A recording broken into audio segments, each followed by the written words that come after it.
ಮಧ್ಯಾಹ್ನ ಶ್ರೀ ಮಹಾಲಿಂಗೇಶ್ವರ ದೇವಸ್ಥಾನದ ಬ್ರಹ್ಮ ಕಲಶೋತ್ಸವದ ಪ್ರಯುಕ್ತ ನಡೆಯಲಿರುವಂತಹ ಏಕದಶ ಪುಣ್ಯ ನದಿಗಳ ತೀರ್ಥದ ಭವ್ಯ ಮೆರವಣಿಗೆ ಹಾಗೂ ಹೊರೆಕಾಣಿಕೆ ಸಮರ್ಪಣೆ ಪುತ್ತೂರಿನಲ್ಲಿ ಉಪ ಸಮಿತಿಗಳನ್ನ ರಚಿಸಲಾಯಿತು. ಈ ಸಂದರ್ಭದಲ್ಲಿ ರಥದ ಸ್ವಾಗತ ಸಮಿತಿಯ ಸಂಚಾಲಕರಾಗಿ ಉಜ್ವಲ್ ಪ್ರಭು, ಸಂಯೋಜಕರಾಗಿ ಸಂತೋಷ್ ಕುಮಾರ್ ಕೈಕಾರ ಇವರನ್ನ ಆಯ್ಕೆ ಮಾಡಲಾಯಿತು.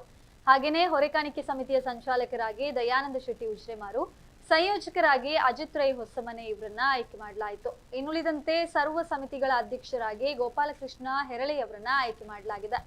ಸ್ವಾಗತ ಸಮಿತಿಯಲ್ಲಿ Eshwara Bhatta Panjigudde, doctor Prasad Bhandari, Radhakrishna Alva, R C Narayana, doctor Krishna Prasanna, Nitish Kumar Shantinagar, Sitaram Rai, Shivakumar, ಪುರುಷೋತ್ತಮ ಮಂಗ್ಲಿಮನೆ ಹಾಗೂ ಹೊರೆಕಾಣಿಕೆ ಸಮಿತಿಯಲ್ಲಿ ರಾಜೇಶ ಪರ್ಪುಂಜ, ಮೋಹನ್ ದಾಸ್ ಕಾನಿಯೂರು, ಮುರಳಿ ಕೃಷ್ಣ ಹಂಸದಡ್ಕ, ಅಭಿಜಿತ್ ಕೋಡಿಪಾಡಿ, ಮನೀಶ್ ಬಿರುವ, ನಿತೀಶ್ ಕಲ್ಲೇಗ, ಹರೀಶ್ ವಿಶ್ವನಾಥ್ ಗೌಡ ಬನ್ನೂರು, ದಿನೇಶ್ ಪಂಚಿಗ, ಕಿರಣ್ ರೈ ಬಲ್ನಾಡು, ಮಣಿಕಂಠ ಪುತ್ತೂರು, ಮಹಾಬಲ್ ರೈ ಪಂಡ್ಯಬೈಲು ಮತ್ತಿತರರನ್ನ ಆಯ್ಕೆ ಮಾಡಲಾಗಿದೆ. ಇನ್ನು ಈ ವೇಳೆ ಬ್ರಹ್ಮ ಕಲಶೋತ್ಸವ ಸಮಿತಿ ಅಧ್ಯಕ್ಷರಾದ ಡಾಕ್ಟರ್ ಅರುಣ್ ಶ್ಯಾಮ, ಕಾರ್ಯದರ್ಶಿ ಕೃಷ್ಣ ಎಂಆರ್ ಕಡಬ, ಕಾರ್ಯಾಧ್ಯಕ್ಷರಾದ ಶ್ಯಾಮ್ ಸುದರ್ಶನ ಹೊಸಮೂಳೆ, ಜೀರ್ಣೋದ್ಧಾರ ಸಮಿತಿ ಅಧ್ಯಕ್ಷರಾದ ಅರವಿಂದ ಭಟ್ಟ ಪದ್ಯಾನ, ಬ್ರಹ್ಮ ಕಲಶೋತ್ಸವ ಸಮಿತಿಯ ಸಂಘಟನಾ ಕಾರ್ಯದರ್ಶಿಯಾದ ಶಿವಪ್ರಸಾದ್ ರೈ ಅಣಿಯಾಲಗುತ್ತು, ಬ್ರಹ್ಮ ಕಲಶೋತ್ಸವ ಸಮಿತಿಯ ಸರ್ವ ಸದಸ್ಯರು ಈ ಸಂದರ್ಭದಲ್ಲಿ ಉಪಸ್ಥಿತರಿದ್ದರು.